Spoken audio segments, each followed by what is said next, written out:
Assalamualaikum warahmatullahi wabarakatuh. Salam sejahtera bagi kita semua. Saya Ahyat Nurhayati, mahasiswa dari Program Studi Pendidikan Matematika Universitas Solo, akan menjelaskan materi kajian dan wawasan IPA. Yang pertama yaitu fotosintesis. Fotosintesis adalah proses pembentukan karbon hidrat dari karbon dioksida dan air dengan bantuan sinar matahari. Fotosintesis adalah salah satu cara tumbuhan untuk menghasilkan makanan dan energi. Proses ini terjadi di daun hijau, batang hijau, dan beberapa bagian bunga, yaitu di bagian kloroplas yang memiliki klorofil. Klorofil adalah zat atau pigmen hijau daun. Proses ini melibatkan dua reaksi, yaitu reaksi terang dan reaksi gelap. Reaksi terang meliputi penyerapan cahaya, air, dan pengambilan energi tinggi intermediate atau ATP. Reaksi terang yaitu pembentukan energi yang sudah diserap oleh energi terang sebelumnya. Terima kasih.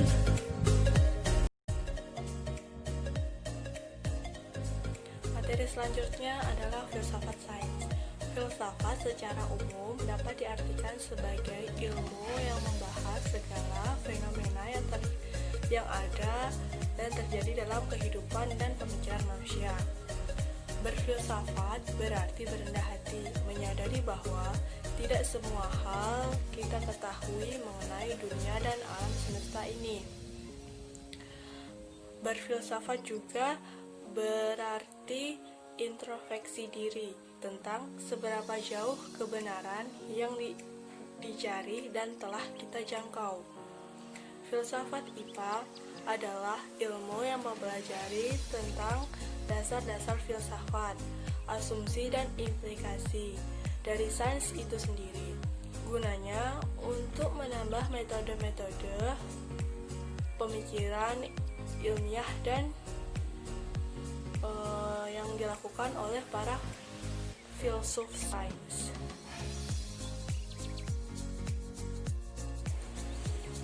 Materi yang ketiga yaitu logika.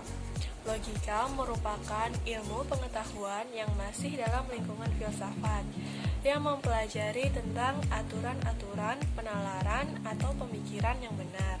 Berdasarkan prosesnya, logika dibagi menjadi dua, yaitu yang pertama logika deduktif. Logika ini bersifat khusus. Ia membahas kesimpulan yang sah berdasarkan fakta-fakta yang diasumsikan benar. Logika yang kedua yaitu induktif. Logika ini bersifat umum. Jadi, kesimpulan yang dapat diambil dari logika ini bisa bersifat kuat atau lemah. Contoh dari logika deduktif. Contohnya, cuacanya cerah, saya tidak membawa payung. Jadi kesimpulan yang dapat kita tarik yaitu saya tidak membawa payung.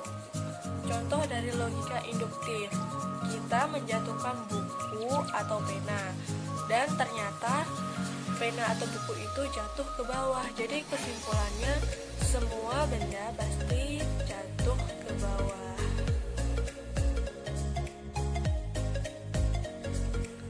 Materi yang keempat yaitu pengambilan keputusan. Pengambilan keputusan atau penarikan kesimpulan dikenal ada 3 bentuk cara. Yang pertama yaitu modus ponens. Modus ponens adalah argumen yang berbentuk P maka Q, dan jika diketahui P maka bisa ditarik kesimpulan Q. Contohnya, P maka Q yaitu jika hari ini langit mendung maka hari ini akan hujan. Q-nya yaitu hari ini langit mendung, dan dapat ditarik kesimpulan yaitu hari ini langit mendung maka turun hujan. Modus yang kedua yaitu modus tollens. Modus tollens atau argumen yang berbentuk P maka Q dan diketahui men Q maka dapat ditarik kesimpulan min P. Contohnya yaitu jika saya naik bis maka saya akan terlambat ke sekolah. kesimpulan yang dapat ditarik yaitu saya akan terlambat masuk sekolah jika saya naik bis. Yang ketiga adalah silogisme. Contohnya yaitu jika saya sakit, maka saya akan pergi ke dokter.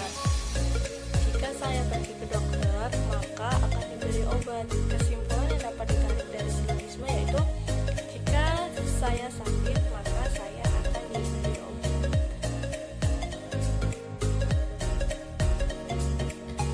Materi yang kelima yaitu statistika. Statistik merupakan cabang ilmu matematika yang mempelajari cara-cara yang untuk menyusun atau mengumpulkan data, mengolah dan menganalisir serta menyajikan data dalam bentuk kurva atau diagram. Dasar-dasar statistik ada 3. Yang pertama yaitu mean atau rataan. Rataan adalah suatu bilangan yang bertindak mewakili sekumpulan bilangan, yaitu jumlah bilangan dibagi dengan banyaknya anggota data tersebut. Yang kedua adalah median. Median atau nilai tengah dari sekumpulan data setelah diurutkan.